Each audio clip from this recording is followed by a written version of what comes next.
예루살렘으로 올라가는 길에 예수께서 그들 앞에 서서 가시는데 그들이 놀라고 따르는 자들은 두려워하더라. 이에 다시 12 제자를 데리시고 자기가 당할 일을 말씀하여 이르시되, 보라, 우리가 예루살렘에 올라가노니 인자가 대제사장들과 서기관들에게 넘겨지매 이방인들에게 넘겨주겠고 그들을 능욕하며 침뱉으며 채찍질하고 죽일 것이나 그는 3일 만에 살아나리라 하시니라. 세베대의 아들 야고보와 요한이 주께 나와 여짜오되, 선생님이여, 무엇이든지 우리가 구하는 바를 우리에게 하여 주시기를 원하옵나이다. 이르시되, 너희가 무엇을 하여 주기를 원하느냐? 여짜오되, 주의 영광 중에서 우리를 하나는 주의 우편에 하나는 좌편에 앉게 하여 주옵소서. 예수께서 이르시되, 너희는 너희가 구하는 것을 알지 못하는도다. 내가 할 수 있으며 내가 받는 세례를 너희가 받을 수 있느냐? 그들이 말하되 할 수 있나이다. 예수께서 이르시되, 너희는 내가 마시는 잔을 마시며 내가 마시는 세례를 받으려니와 내 좌우편에 앉는 것은 내가 줄 것이 아니라 누구를 위하여 준비되었든지 그들이 얻을 것이니라. 10 제자가 듣고 야고보와 요한에 대하여 화를 내거늘 예수께서 불러다가 이르시되, 이방인의 집권자들이 그들을 임의로 주관하고 그 고관들이 그들에게 권세를 부리는 줄 너희가 알거니와 너희 중에는 그렇지 않을지니 너희 중에든지 누구든지 크고자 하는 자는 너희를 섬기는 자가 되고 너희 중에 누구든지 으뜸이 되고자 하는 자는 모든 사람의 종이 되어야 하느니라.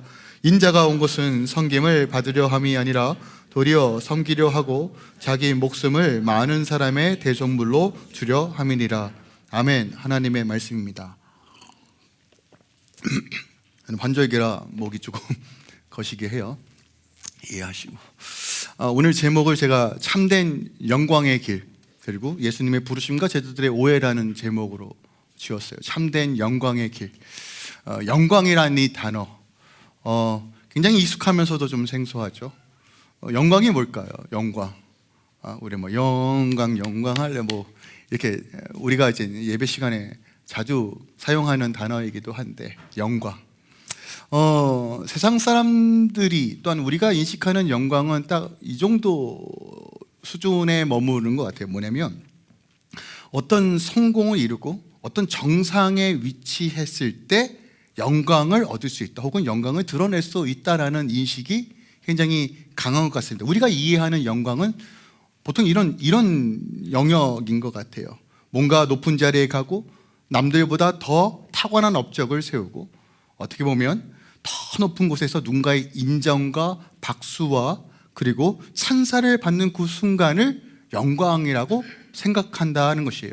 그런데 보통 이런 영광의 개념은 예수를 믿어도 크게 다르지 않아요. 뭔가 내가 유명해졌어, 뭔가 드러내는 일을 함으로써 사람들에게부터 존경과 인정을 받을 때 그때 하나님의 영광이 드러난다라고 생각하는 경향이 강하다는 것이에요.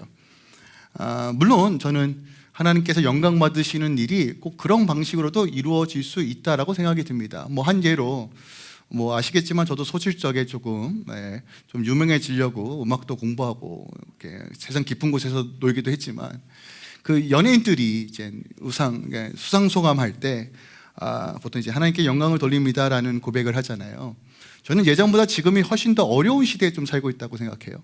그러니까 예수를 믿는다는 거, 내가 믿음의 주체가 누구인지 주님을 고백한다는 것이 참 공격과 어려운 시대 속에 살면서도 믿음으로 고백하는 것이 저는 굉장히 귀하다고 생각이 듭니다.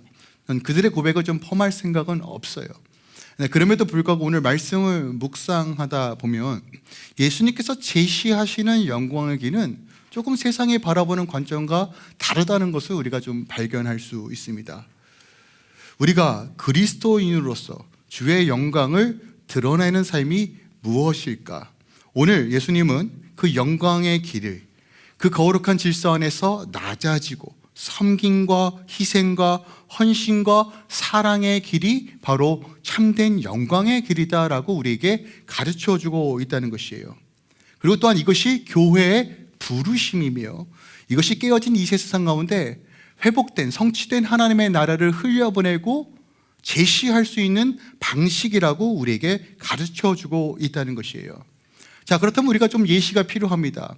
왜 이런 방식이 하나님의 나라를 제시하고 하나님 나라 방식으로 살아가는 방식인가, 그 결과와 또 열매가 무엇인가를 좀 알아야 돼요.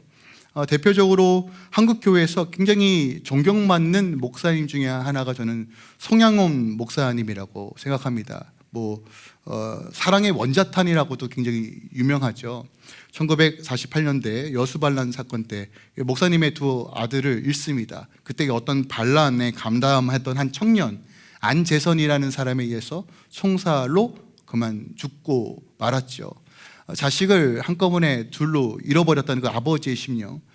저도 이제 부모로서 자녀가 늘 아니와 좀 걱정이 참 많은 아빠인데 한순간에 자녀를 잃었다는 건 솔직히 말씀드리면 좀 생각하고 상상하고도 쉽지 않아요.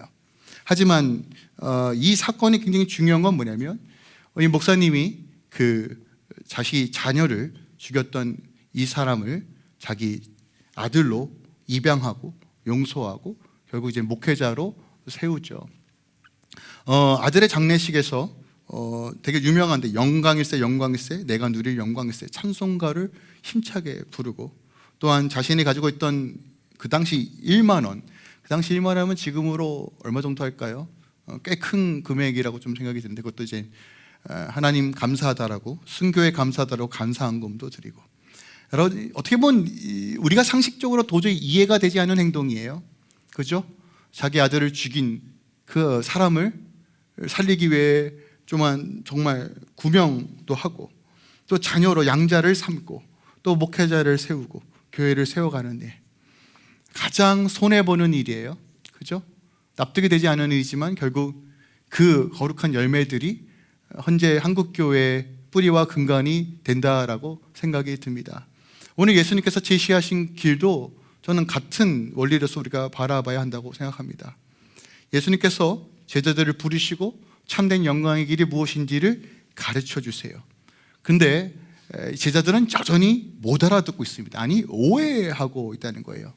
그런데 이 제자들의 오해가 그 당시 제자들에게만 해당되는 문제냐는 거예요. 아니요, 오늘날 교회의 현실일 수도 있다는 생각이 듭니다. 여러분 기억하십시오. 하나님의 방식과 하나님의 원리대로 예수께서 걸어가신 그 길을 걸어갈 때 우리 삶 가운데 하나님, 이미 우리 안에 성취된 그 하나님의 나라를 누리는 것이에요. 하나님은 말씀대로 행하시고 언약에 신실하신 하나님이십니다. 오늘 그 방식을 우리에게 제시하고 계십니다. 오늘 이 비밀들이 여러분 삶 가운데, 복음의 능력이 여러분 가운데 깨달아지고 풀어지는 은혜가 있길 예수 그리스도의 이름으로 축원드립니다. 자, 오늘 본문 이렇게 시작합니다. 32절이에요. 예루살렘으로 올라가는 길에 예수께서 그들 앞에 서서 가시는데 그들이 놀라고 따르는 자들이 두려워하더라요. 자, 마가가 지금 예수님께서 예루살렘으로 가시는 것을 어떻게 묘사하냐면 올라가신다라고 표현해요. 마치 정점을 향해, 영광을 향해 올라가는 길로 묘사합니다. 하지만 실질적으로 예루살렘은 어떤 곳입니까? 예수님께서 죽으러 가시는 길이에요. 십자가의 고난을 당하시고 가장 낮은 곳으로 가시는 길이 바로 예루살렘으로 가는 길입니다. 실질적으로 갈릴리에서 사역하시면서 이제 예루살렘을 가기 위해서 남쪽으로 가시기 위해 내려가셨다라고 표현한 것이 더 맞지만, 마가는 의도적으로 올라간다는 표현을 쓰고 있어요. 그리고 예수님은 예루살렘이라는 이 종착지에서 어떠한 일이 일어날 것을 명확하게 알고 계셨습니다. 그럼에도 불구하고 오늘 어떻게 표현되어 있느냐? 바로 예수께서 그들 앞에 서서 가셨다는 거예요. 그러니까 제자들을 끌고 본인이 리드하여 가고 계셨다는 것이에요. 자, 그렇다면 예수님의 모습과는 정반대인 제자들의 모습이 묘사되어 있습니다. 오늘 제자들은 어떤 상황 가운데 있어요? 놀라고 두려워했다는 거예요. 자, 그렇다면 이들이 왜 놀라고 두려워했을까요? 자신들이 가지고 있던 생각과 너무 다른 행보를 예수께서 보여주고 계시기 때문에 그래요. 자, 여지없이 예수님께서 가시면서 이런 말씀을 하세요. 33절부터 34절인데 인자가 대제사장들과 서기관들에게 넘겨지며 그들이 죽이기로 결의하고 이방인들에게 넘겨주겠고 그들은 능욕하며 침뱉으며 채찍질하고 죽일 것이니 그는 3일 만에 살아나리라. 특별하게 오늘 33절에 우리가 예루살렘에 올라가니 함께 간다는 거예요. 함께 가는데 지금 앞으로 제자들이 목도할 현실이 뭐라는 거예요? 예수님께서 종교 지도자로부터 넘겨지고 침뱉음과 채찍질과 능욕 가운데 죽을 것이다 라는 거예요. 그러니까 지금 예루살렘에 가는 목적을 밝히고 있어요. 근데 제자들은 지금 예수님의 모습에 매우 당황하고 있어요. 자, 그렇다면 제자들이 생각했던 예루살렘 입성은 어떤 의미일까요? 이것을 조금 알기 위해서는 당시 사람들이 예루살렘은 어떤 곳인지 생각하는 그 장소가 어떤 의미를 가지고 있는지를 좀 알아야 돼요. 먼저 팔레스타인 지역을 조금 고민해 볼 필요가 있는데 예루살렘에 있는 팔레스타인 가나안 땅, 그 이스라엘, 현재 이스라엘 지역이죠. 그 지역은 일단은 남쪽으로는 아프리카, 그리고 동쪽으로는 아시아와 유럽이 교차하는, 만나는 교차점이에요. 지정학적으로요. 무슨 얘기냐? 교통의 요지뿐만이 아니라 군사적 핵심 지역입니다. 그러니까 성경에서 백부장, 천부장 이야기가 많은 이유가 늘 군인들이 질비하고 늘 전쟁에 대비해야 되고 긴장감이 넘치는 곳이 바로 예루살렘이었다는 것이에요. 그러니까 그들이 늘 목도했던 예루살렘의 현 주소는 언제 전쟁이 터져도 이상하지 않을 것 같은 그런 살벌한 분위기가 있었던 것이 예루살렘이에요. 또한 예루살렘은요, 유대교의 핵심입니다. 본인들도 잘 지키지 못하면서 율법으로 사람들을 얽매이고 구박하고 갇혀서 그들 입맛에 사람들을 조종하고 가스라이팅했던 그 핵심이 바로 예루살렘이에요. 종교적 의, 자기 의를 내세우며 복음을 말살시키고 복음을 진짜 복음으로 살아가지, 하나님의 백성으로 살아가지 못하도록 그 막았던 그 모든 종교적 메시지가 함축되어 있는 것이 바로 예루살렘입니다. 또한 예루살렘은 어떤 곳이었냐면 다양한 문화들이 복합적으로 있었어요. 그죠? 글은 헬라어로 쓰고 말은 아람어로 하고 또 히브리인들은 히브리어를 기억하고 여러 가지 문화, 그리고 세상 쪽이고 세상적인 문화들이 막 잠재되어 있고 혼재되어 있는 것이 예루살렘이에요. 그런데 제자들이 가지고 있던 생각은 이거예요. 자, 문화와 종교와 권력이 충돌되어 있는 이 예루살렘에 예수님께서 입성하신다는 건 어떤 의미예요? 이제 이 모든 것들의 종결이 일어났다. 새로운 시대가 도래해왔다. 새로운 왕이 시작되었다. 이 지긋지긋한 이 위기감과 어려움과 이 정치, 경제 이 상황을 타파할 것은 오직 예수님이 왕으로서 독립하시고 이걸 모든 것들을 멸살하고 몰아내고 다시 한번 세우는 것이 결국 답이다라고 하는 이 생각으로 예루살렘 입성을 기대했다는 거예요. 근데 오늘 예수님께서 뭐라고 말씀하세요? 나 죽으러 간다요. 힘의 논리로, 권력의 논리로 생각하고 있던 제자들이 벙지는 거예요. 나 죽으러 간다. 여러분, 죽으러 간다는 건 어떤 의미예요? 다 포기한다는 것과 같은 어떤 생각이 들게끔 하잖아요. 근데 예수님께서 이렇게 첫 번째로 말씀하시는 것이 아니라 8장 31절, 9장 31절, 그리고 오늘 본문에 세 번째로 말씀하시는 거예요. 마가는 3번 기록했지만 더하면 더했지 덜하지는 않았을 거라 생각합니다. 늘 주님께서 말씀하셨어요. 나 죽으러 간다. 예루살렘에 가는 목적은 죽으러 간다. 근데 하나 더 붙이시죠. 뭐예요? 내가 3일 만에 부활할 것이다. 여기서 제자들의 혼돈이에요. 그들은 예루살렘 입성이 뭔가 개선장군이 등장하여서 이 어지럽고 혼덕한 이 세상을 완전히 힘으로 제압해서 메시아로서, 그 왕으로서 옹립하는 것, 그걸 기대했는데 지금 예수님께서 죽으러 간대요. 근데 여러분, 더 혼란스러운 건 이거예요. 혹시 여러분들 그 사형수를 보신 분은 별로 없을 거예요. 그죠? 하지만 뭐 다큐멘터리나 유튜브를 통해서 사형 집회를 앞둔 사람들은 보신 적이 있을 겁니다. 혹시 그들의 표정을 보신 적 있으십니까? 보통 내가 이제 죽는다, 몇 시간 후에 죽는다. 사람이요, 죽음이 정말 현실이 됐을 때 오는 어떤 표정과 느낌이 있어요. 저도 영상을 보면서 정말 자포자기하거나 안 죽기 위해 발악하거나 보통 이렇게 표현하는 것이 정상적이에요. 근데 오늘 예수님의 모습은 어때요? 야, 나 따라와. 가자! 이런 거예요. 근데 말은 뭐예요? 나 죽으러 간다. 여러분, 이게 상식적으로 말이 안 되는 겁니다. 완전히, 그러니까 지금 제자들은 멘붕에 터진 상태예요. 아니, 죽으러 간다는데 왜 이렇게 당당해? 혹시 말만 그렇게 하는 거 아니야? 혹시 이렇게 이해했을지도 몰라요. 혹시 죽으러 간다는 얘기가 조금 이렇게 이런 쿠데타와 어떤 영역성 오는데 조금 우리가 좀 약해질 수도 있고 위협을 받을 수도 있고 뭔가 조금 이 전쟁 가운데 피해가 있을 수 있겠지만 궁극적으로 결국 예수님께서 이 모든 것을 쓸어내시고 이제 왕위로 섬기겠구나, 약간 이 정도 개념으로만 좀 이해했던 것 같아요. 그런데 이제 혼란스러우니까 오늘 제자들의 반응은 뭐예요? 놀랐는데 두려워해요. 놀랐는데 두려워해요. 완전히 상반된 그림을 보여주고 있어요. 예수님은 담대함으로 마치 어둠을 뚫고 가는 전사로 지금 가고 있는데 그 뒤를 따라가는 제자들은 지금 혼돈 가운데 있습니다. 그럼 이 차이가 뭐냐는 거예요. 이 차이는 단 하나입니다. 무엇이냐? 예수 그리스도는 부활을 바라보고 있기 때문에 그래요. 제자들은 죽음이 종착지이에요. 하지만 예수님의 종착지는 어디입니까? 부활이에요.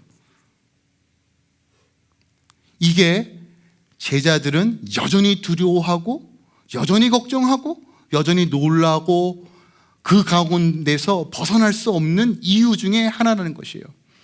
오늘날 그리스도인들이 마치 이와 같지 않을까 생각이 듭니다. 예수를 믿지만 부활을 믿지 않는, 예수가 유일한 소망이라고 믿지만 현실에서는 타협하는, 여전히 두려워해요. 그 가운데 묶여있는, 예수님께서 이렇게 담대하게 나아갈 수 있는 근거는 부활이며 오직 이 모든 것들이 하나님의 뜻과 섭리 가운데 이루어진다는 믿음과 확신 때문이에요. 자기 목숨을 많은 사람의 대속물로 주더라도 이것으로 인하여 다시 한번 온 인류가 아버지께로 나아갈 길이 생기고 구원의 길이 열린다는 것을 예수님은 아셨기에 담대함으로 나아간 거예요. 그런데 주님께서 이 가정 가운데 명확하게 전달하는 메시지가 뭐예요? 고난 없는 영광은 없다는 거예요. 고난 없는 영광. 하지만 제자들은 영광만 보고 있어요. 힘으로 제압하고 힘의 논리로, 권력의 논리로 이 모든 상황을 해석하고 이해하려고 하니까 지금 예수님의 행보가 이해가 되지 않는 거예요. 죽으러 간다니까 내가 여태까지 계획했던 거 다 물거품 되는 거 아니야? 이 생각만 하고 있는 겁니다. 저는 오늘날 우리가 복음의 능력으로 살아가지 못하는 가장 큰 장애물이 바로 여기에 있다라고 생각합니다. 여전히 예수를 믿지만 내가 원하는 방식의 영광을 원해요. 내 고집까지 여전히 예수를 알아도 부활의 능력을 믿지 못하는 나약한 크리스천의 삶이 오늘날 교회의 모습은 아닌가라는 생각이 듭니다. 오늘 예수께서 명확하게 말씀하세요. 내가 죽으러 가지만 반드시 부활하리라. 여러분, 이 말씀이 여러분 삶 가운데 어떻게 적용돼야 되는지 여러분 묵상하셔야 돼요. 지금 여러분이 처하고 있는, 전 세계적으로 그렇지만 여전히 어그러지고 깨져 있습니다. 인플레이션, 말도 못하는 상황들, 어려운 가운데 처하고 있는 수많은 사람들이 있습니다. 당장 이 문제 때문에 죽을 것 같고 이 문제 해결되지 않으면 답이 없어 보이는 그 상황 속에서 여러분 꼭 기억하셨으면 좋겠어요. 예수는 살리시는 분이십니다. 우리 주님은 다시 일으켜 세우시는 분이에요. 내가 주님을 바라보고 믿음으로 취할 때 부활을 경험하는 것이에요. 모든 문제가 망가지는 과정이 아니라 믿음으로 반응할 때 주님의 부활의 영광이 내 삶 가운데 역사하기 시작한다는 거예요. 하지만 문제는 여전히 우리는 제자들처럼 고난의 어둠만 보고 부활을 보지 못하고 있다는 것이에요. 또 하나 오늘 본문을 통해서 우리가 주목해야 될 것은 예수님께서 마치 도사장에 끌려가는 그런 상태로서 예루살렘에 입성하는 것이 아니라 자발적으로 걸어가고 있다는 것이에요. 저는 하나님의 은혜가 우리 삶 가운데 어떻게 역사하는가, 하나님의 영광이 우리 삶 가운데 어떻게 역사하는가, 여러분 자발적 순종과 희생의 길, 낮아지는 길로 갔을 때 하나님의 참된 영광이 드러난다는 것이에요. 할렐루야 교회가 정말 자원하는 심령으로 정말 주의 말씀 가운데 살아가는 교회이길 소망합니다. 그리고 여러분 그 믿음을 달라고 기도하셔야 돼요. 하나님 이것을 기쁨으로 감내할 수 있도록 이 믿음이 내 안에 실체가 되고 내 안에 이미 임한 예수 그리스도와 그 하나님의 나라가 내 삶 가운데 명확하게 증거되는 삶을 살기 소망합니다. 여러분 기도하시고 결단하셔야 돼요. 우리 신앙여정 때로는 이해가 안 되는 수많은 상황들을 만나요. 저도 뭐 나이가 많은 건 아니지만 저도 뭔가 많은 경험을 하고 많은 지식을 쌓고 뭔가 더 많은 것들을 취득하면 뭔가 내 인생에서 뭔가 확신이 있는 것들을 더 많이 할 수 있을 거라고 생각했어요. 근데 이상하게도 인생이란 것이요, 늘 불변하고 확실하지 않는 일들이 터지더라고요. 그래서 이 문제를 어떻게 안 터질까가 더 중요한 것이 아니라 문제 가운데 내가 어떻게 반응할까가 더 중요하다는 걸 깨달았어요. 그리스도인은 뭐예요? 주님의 몸으로서 살아가는 방식은 뭐예요? 주를 믿는 믿음, 그 말씀대로 이루신다는 그 신실하신 가운데 우리가 서는 거 아닙니까? 오늘 주님께서 우리에게 말씀하시는 거예요. 난 죽으러 가지만 부활한다는 거예요. 어떻게 보면 굉장히 심각한 이야기가 계속 오가고 있어요. 그런데 다음 장면이 정말 당혹스럽습니다. 35절이에요. 보세요. 35절 이하에 갑자기 세베대의 아들 야고보와 요한이 예수님께 나가 물어요. 참 눈치 없어요. 여러분, 저는 눈치도 영성이라고 생각합니다. 눈치 진짜 정말 너무 없어요. 아니, 이런 상황이면 좀 다 물어야 되는데 갑자기 뜬금없이 나 죽으러 간다고 하는데, 선생님 무엇인지 우리가 구하는 것을 주세요. 주께서 영광 가운데 있을 때, 그 보좌에 계실 때, 왕좌에 오르실 때 오른편 왼편 앉게 해주세요. 저는 마태복음에는 이제 우리 야고보와 요한의 어머니 샬로메가 등장하죠. 늘 말씀드리지만 이 가족 자체가 참 욕망 덩어리예요. 어머니가 이제 로비하기 시작합니다. 그죠? 예수님 이제 곧 차지하실 텐데 우리 아들 있잖아요. 여기 예수님 옆구리에 딱 이거 다 보기도 좋잖아요. 하는 겁니다. 여러분, 일단 침을 발라놓는 거예요. 예수님 여기 우리 아들 거 하는 거예요. 선수 치는 겁니다. 그러니까 야고보와 요한은 예수님의 예루살렘의 행차를 영광을 얻으러 가는 행진으로 바꾸고 싶은 거예요. 자신들의 영광을 위한. 그때 예수님께서 이렇게 말씀하세요. 38절인데 너희는 너희가 구하는 것을 알지 못한다예요. 너 지금 뭘 구하는지도 모르는구나. 여러분, 제가 신앙생활하면서 늘 이런 거예요. 우리는 때론 내가 알지 못하는 걸 하나님께 구하는 경우가 너무 많아요. 그게 무슨 의미인지도 모르고. 근데 여러분, 그거 아십니까? 하나님은 또 구하는 대로 주실 때도 있어요. 오늘 예수님께서 이렇게 말씀해요. 내가 마시는 잔을 너희가 마실 수 있어? 내가 받는 세례를 받을 수 있어? 라고 물어요. 여기서 말하는 잔과 세례는, 여기서 말하는 잔은 하나님의 진노를 뜻해요. 진노라는 건 뭐냐면 죄인은 반드시 죄의 대값으로 죽어야 됩니다. 이 진노의 잔을 의미하는 거예요. 너 이거 진노의 잔 받을 수 있어? 세례는 뭐예요? 일단은 들어가는 거잖아요. 죽는 겁니다. 죽는 거예요. 너 죽을 수 있어? 그 얘기 하는데 그게 뭔지도 몰라요. 일단은 축배의 잔이구나. 우와! 야, 뭔가 세례는 뭔가 이제 되게 거룩해 보이잖아요. 오, 할렐루야. 새로운 삶이 시작되었구나. 이렇게 이해하는 거예요. 그냥 뭐라고 대답하니까 할 수 있습니다, 주님. 할 수 있습니다. 그거 땡큐. 아리가또 예수님. 아주 좋아요. 이러고 있는 거예요, 지금. 하여간 눈치 진짜 죄송해요. 더럽게 없어요. 정말. 여러분, 제발 영성이 눈치입니다, 여러분. 네, 여러분 정말 말씀 가운데 성령의 능력 안에서 지혜와 계시가 충만해져서 여러분 밝아지시길 예수 그리스도 축원드립니다. 그러니까 제자들이요, 알지도 못한 채 대답하는데, 자 보세요. 3년 동안 계속 하나님 나라의 복음을 가르치시고 내가 죽으러 간다 얼마나 반복적으로 얘기하는데 지금 그거 전혀 못 알아듣는 채 그냥 철딱서니 없이 이렇게 이러고 있어요. 그러니까 거기서 야단치시는 게 아니라 예수님께서 이렇게 말씀하세요. 39절에 너희가 과연 나의 잔을 마시고 나의 세례를 받을 것이다.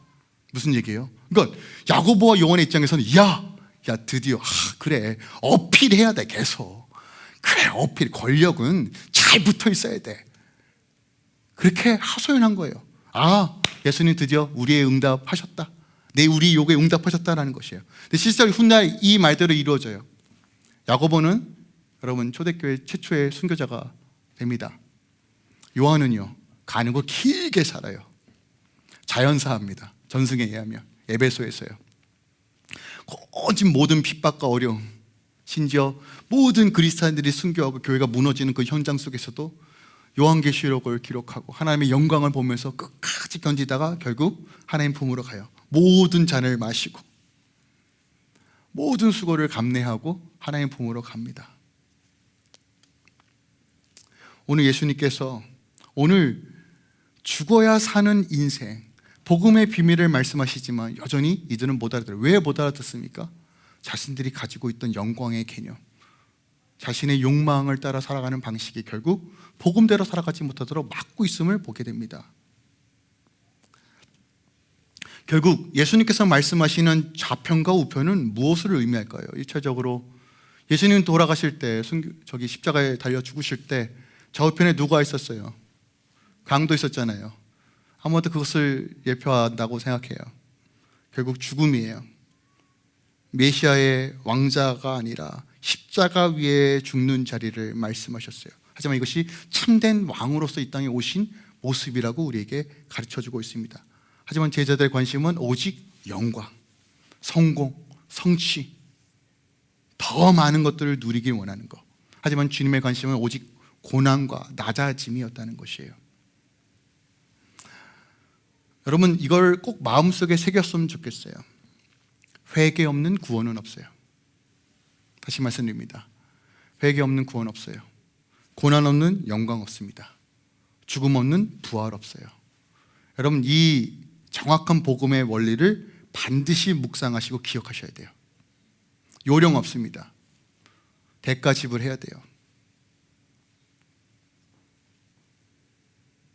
오늘 제자들의 요구에 담긴 교만과 아집과 무지함에 대해서 혹은 내가 그런 상태가 있는지 여러분 꼭 점검하셔야 돼요. 저는 이 교회가 예수 그리스도의 십자가를 통해 성취된 그 하나님의 나라가 날마다 누려지는 그 샬롬이 충만한 교회를 소망합니다. 하지만 여전히 우리는 내 의로 살아가는 방식을 선호합니다. 여러분, 예수를 믿는 건 뭐예요? 예수 안에 그 나라를 누리는 삶 아닙니까? 그런데 내 욕망이 주인되면 그 하나님의 언약은 계속 깨져요. 하지만 긍휼과 은혜가 풍성하신 하나님께서 다시 우리를 돌이켜 회개하여 구원을 누리게끔 하십니다. 그 은혜로 오늘 걸어가셔야 돼요. 낮은 자로 걸어가셔야 돼요. 주님께서 제시하신 그 길로 걸어가야 된다는 것이에요. 저는 말씀을 묵상하면서 야고보와 요한만 그런 게 아니라는 생각을 확신을 합니다. 그러니까 무슨 얘기냐면 이 모든 제자들이 도찐개찐이에요. 그냥 다 똑같은 무리들입니다. 자, 보세요. 41절에 보니까 다른 10제자가 두 형제를 보고 화를 냈다라고 표현합니다. 이 부분에 대해서 조금 심리학적으로 좀 고민을 해봤어요. 이거 화를 내는 어떤 심리가 뭘까? 자료를 좀 찾다 보니까 The Meaning of a Person이라는 이 책에 폴 트루니아가 지은 책인데 이런 말이 있어요. 우리가 비판하거나 분노하는 대상은 대개 우리의 내면의 숨은 욕망이나 두려움을 반영한다예요. 무슨 얘기냐면 다른 사람의 죄나 잘못에 격하고 분노하는 이유는 여전히 우리 안에도 그게 있다라는 것의 증거다라는 거예요. 여러분, 오늘날 참 많은 분노가 표출되는 세상이에요. 그렇죠? 하지만 그 내면에 본인도 똑같다는 것을 보여주는 아주 분명한 사실이라는 거예요. 지금 야고보와 요한이 예수님 우편과 좌편에 앉겠다고 말하는 이 장면을 통해서 제자들이 화를 내는 이유는 본인들도 진짜 그렇게 하고 싶은데 그래도 좀 눈치가 있어서 말을 삼가하고 있었는데 먼저 선수 친 거 보고 빡이 돈 거예요. 늦었다. 아이씨. 특히 베드로가 가장 화가 났을 거예요. 야, 내가 너보다 먼저 제자 됐어. 처음엔 주는 그리스도시요 살아계신 하나님의 아들이십니다. 나같이 인생은 어떻게 정말 그 겸손함으로 예수님을 따라갔는데 이제 지나 보니까 이제 뭐예요? 이제 이거 느낌이 달라. 야, 오병이요. 야, 느낌이 달라. 야, 예수님, 야, 진짜, 야, 이거 뭔가 큰일 나겠다. 한 방. 이 욕망이 자리 잡고 시작하니까 지금 야고보와 요한이 먼저 그 얘기를 한 것 때문에 화가 나기 시작한 거예요. 베드로뿐만 아니라 모든 제자들이 지금 그러고 있어요. 여러분 기억하세요? 이미 마가복음 시작부터 예수께서 전하셨던 복음의 핵심이 뭐예요? 회개하라, 천국이 가까이 왔느니라. 예수 안에 있을 때 하나님 나라가 이미 있어요. 그 영광이 이미 우리 안에 있어요. 그 생명이 우리 안에 있어요. 그런데 이미 내 안에 있는 것을 보지 못하고 세속적인 것을 더 각각 하고 싶어하는 이들의 욕망이 과연 제자들의 문제냐는 거예요. 여러분 질문해 보세요. 예수님과 상관없이 성공을 추구하는 사람들과 예수님의 이름을 빌어서 성공을 추구하는 제자들과 대체 뭐가 다르냐는 거예요. 하나님을 거부하고 세상의 모든 것들을 추구하는 이방인들이나 하나님을 통해 세상의 것들을 추구하는 유대인들과 뭐가 다르냐는 거예요. 예수의 이름을 빌어서, 하나님의 이름을 빌어서 내 욕망을 채우는 방식이 여전히 교회 안에 있다는 거예요. 우리가 세상과 구별돼야 되는데 여전히 욕망과 내 동기는 나예요. 나밖에 몰라요. 나밖에 몰라. 이미 세상을 이기신 예수가 내 안에 계시고 성령의 인도하심 따라 우리 안에 하나님의 그 기쁨과 샬롬이 이미 임하였음에도 불구하고 이거 보지 못하고 여전히 내가 없어 보이는 것에 눈이 돌아가 있는 상태. 오늘 이런 상황 가운데 있는 제자들에게 오늘 예수님께서 이렇게 말씀하세요. 42절에 예수께서 불러다가 이르시되 이방인의 집권자들이 그들을 임의로 주관하고 그 고관들이 그들에게 권세를 부리는 줄 너희가 알거니와. 무슨 말이에요? 세상의 가치관과 하나님 나라의 가치가 다르다는 거예요. 이방인의 집권자들은 자신의 권세와 권력으로 사람들을 부리지만 너희는 그렇게 해서는 안 된다는 것이에요. 여러분 이 권력으로 힘의 논리로 사람을 쥐락펴락하는 것이 어디에 가장 잘 보여요? 요즘 정치판 아닙니까? 여러분 진짜 정치판 아니에요? 뭐 전 세계가 지금 다 동일하죠. 자신의 힘과 권력으로 막 법도 바꿔보고 자신에게 유일하게 다 만들려고 하고 그것이 평화라고 말하고 민주주의라고 말하고 있는 이 시대 속에서 여러분 정말 그리스도인들이 지금 바라보고 생각해야 될 복음의 정수가 무엇인가, 하나님의 나라의 원리가 무엇인가를 여러분 제대로 아셔야 돼요. 제발 부탁드립니다. 저는 실질적으로 죄인된 우리가 생각할 수 있는 길은 딱 두 가지밖에 없다고 봐요. 죄인된 우리가 하나는 하나님을 통해서 자기의 의를 이루거나 하나님 없이 자기의 의를 추구하는 방식, 이 두 가지밖에 없다고 생각합니다. 인간은요, 죄인된 우리는요. 그런데 여러분 이 둘 사이에서 예수님께서 가장 좁고 협착하고 잘 보이지 않는 생명과 참된 영광의 길을 제시하세요. 그게 오늘 본문 말씀이에요. 앞서 말씀드린 것처럼 마가복음의 핵심은요, 회개할 때 하나님의 나라가 우리 안에 임하는 거예요. 그러면 오늘 참된 영광으로 가는 방식, 우리가 참된 회개로 하나님의 나라를 누리는 방식이 뭐예요? 그것이 오늘 43절과 44절이에요. 우리 함께 좀 읽길 원합니다. 43절과 44절이에요. 함께 읽을까요? 시작. 너희 중에는 그렇지 않을지니 너희 중에 누구든지 크고자 하는 자는 너희를 섬기는 자가 되고 너희 중에 누구든지 으뜸이 되고자 하는 자는 모든 사람의 종이 되어야 하리라. 예수님도 알아요. 우리 욕망 덩어리인 거. 욕망은 강해지면 강해졌지 절대로 줄어들지 않아요. 현실적으로 이것을 인정할 수밖에 없지만 우리가 의도적으로 우리의 삶을 쳐 주님께 복종하는 방식, 회개가 뭐라고 말합니까? 여러분, 크고자 하는 자 작아지고 섬기라고 말해요.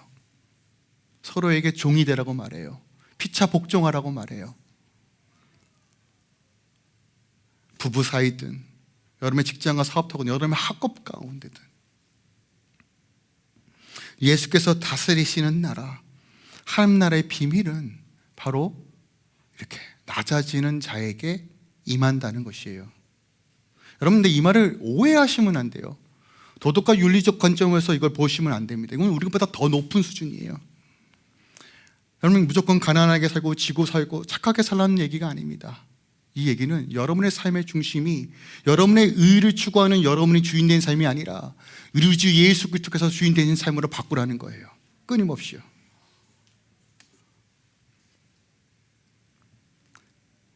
좁디 좁은 그 길을 걸어가신 예수님, 예수께서 직접 보여주셨어요. 하늘 보좌 버리시고 이 땅에 오셔서 죽기까지 우리를 사랑하시고 그 보여주신 그 길을 따라 걸어가라는 것이에요. 오늘 45절에 예수께서 이렇게 말씀하십니다. 인자가 온 것은 섬김을 받으려 함이 아니라 도리어 섬기려 하고 자기 목숨을 많은 사람의 대선물로 주려 함이라. 여기서 말하는 대선물은 레즘, 페이하는 거예요. 노예에게 값을 주고 자유케 하는 지불의 값을 지불했다는 뜻이에요.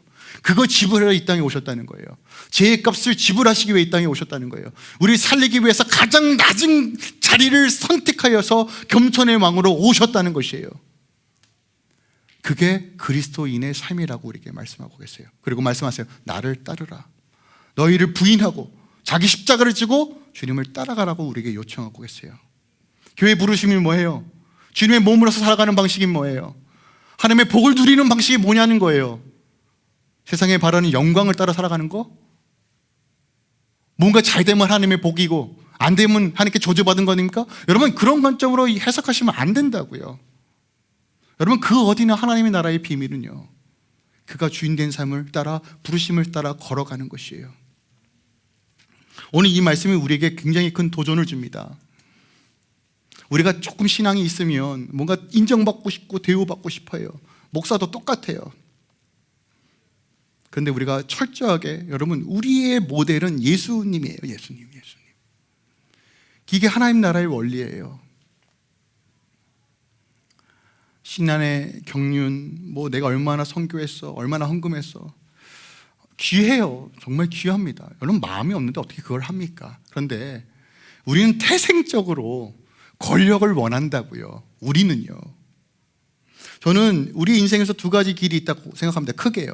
하나는 권력의 길이고 사랑의 길이 있다고 봐요. 여러분, 권력의 길은요, 내가 중요해서 시작된 길이 권력의 길이에요. 아십니까? 내가 중요하니까 남들은 내 밑에 있어야 돼요. 이게 권력의 길이에요. 여러분, 그 길의 끝에 뭐가 있겠습니까? 하나님 나라가 있겠어요? 결코 없어요. 여러분, 오늘날 위기가 있으니까 사람들이 어떤 생각을 가지고 있냐면, 일단은 나부터 살자예요. 나부터 살자. 나부터. 남들은 모르겠고 나부터 살자예요. 나부터. 여러분, 나만 살겠다, 우리 가족만 살겠다 그러면, 여러분 기억하세요. 내가 권력을 추구할 수 있는 방식밖에 생각나지 않아요. 여러분, 권력이 끝에 가면 어떤 일이 벌어지는지 아십니까? 남들은 다 수단화가 돼요. 수단화가 되는데 어떻게 사랑이 있어요? 네, 여러분, 의도적으로 우리는 예수님을 따라 사랑의 길. 여러분, 사랑의 길은 뭐예요? 나보다 남을 더 낮게, 존귀하게 여기는 방식이에요. 예수님처럼요. 여러분, 이 세상에서 그런 방식으로 살면 세상이 변할 것 같으십니까? 이게 회의적으로 말씀하시는 분이 너무 많아요. 왜냐하면 지금은 힘의 굴러로서 전 세계가 다 돌아가고 있어요. 그죠? 우리나라부터, 나부터 살아야 되지 않습니까? 이 치열한 정세 속에서 무슨 사랑이고 나발이고 있습니까? 여러분, 기억하세요. 하나님은 하나님의 방식으로 이 세상을 바꾸세요. 교회를 통해서 반드시 그 일을 행하십니다. 근데 교회가 그것에 관심이 없다? 세상에 무슨 소망이 있습니까?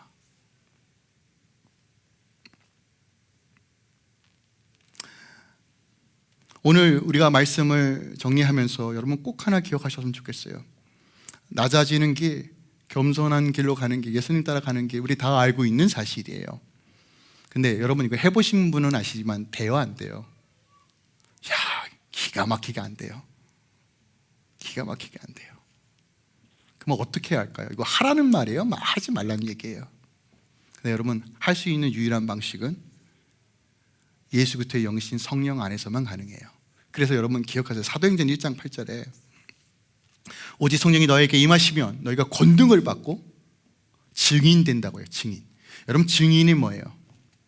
내 삶을 통해서 예수가 드러나는 것이 증인이에요. 근데 어떤 방식으로? 열심히, 착한 일 열심히 하면요, 택도 없어요. 인간의 욕망 덩어리인데 어떻게 가능해요? 근데 여러분 기억하세요. 성령이 임하면 그 권능이 예수 그리스도의 증인됨을 가능케 하는 거예요. 성령이 아니면, 주님의 은혜 아니면 우리는 결탄코 낮아지고 싶어도 어느 순간 열심히 낮아짐을 향하여 걸어가지만 어느 순간 높아져 있어서 부리는 단계가 돼요. 근데 기억하세요. 성령은 회개할 때 역사하시는 영이에요. 내가 내 삶의 주인을 내려놓고 주님과 동행하고 주님께서 주인 되실 때 성령의 역사들이 나타나기 시작해요. 오늘 예수님께서 우리에게 강력하게 권면합니다. 어떤 영광을 추구하며 살아가는가? 내가 가지고 있던 영광의 개념이 아니라 예수께서 우리에게 제시해 주신 참된 영광은 대체 무엇인가 여러분 바르게 아셔야 돼요. 이 교회가 날마다 하나님의 나라를 제시하고 하나님의 샬롬을 누리는 교회이길 소망합니다. 성령 안에서요. 여러분 그래서 이 믿음을 달라고 기도하셔야 돼요. 날마다 나를 쳐 주님께 복종할 수 있는 기쁨을 달라고. 여러분 이건 어거지로 하면 정말 지옥 같은 일입니다. 근데 여러분 그 기쁨을 달라고 기도하셔야 돼요. 예배 가운데 그 기쁨이 회복되어지고 여러분의 삶의 영역 가운데서 서로 부리는 자로서 부부가, 그러면 여러분 부부싸움이 일어날 수밖에 없죠. 자녀가 수단화되는데 왜 자녀가 제대로, 아니 여러분 절대로 자녀를 수단화하는데 어떻게 자녀가 건강하게 세워갑니까? 아니요. 서로 섬기는 자가 될 때, 여러분의 가정이 먼저 주님의 초소와 교회로 지어져 갈 때, 여러분의 일터의 영역이 정말 그리스도를 섬기는 방식으로 서로 사랑을 흘려보낼 때 하나님의 나라가 보여지고 확장되는 것이에요. 그리고 이 마지막 때 교회의 부르심은 명확합니다. 우리 힘으로 살아가는 것이 아니라 주의 영과 은혜로 살아갑니다. 그리고 방향은 명확하죠. 좁고 좁은 길이에요. 세상에 가지 않는 길이에요. 하지만 주님을 따라 낮은 곳으로 나아갈 때 하나님께서 일하시기 시작한다는 거예요. 이 놀라운 은혜가 이번 한 주 여러분 삶 가운데 충만하게 임하길 예수 그리스도의 이름으로 축원드립니다. 아멘.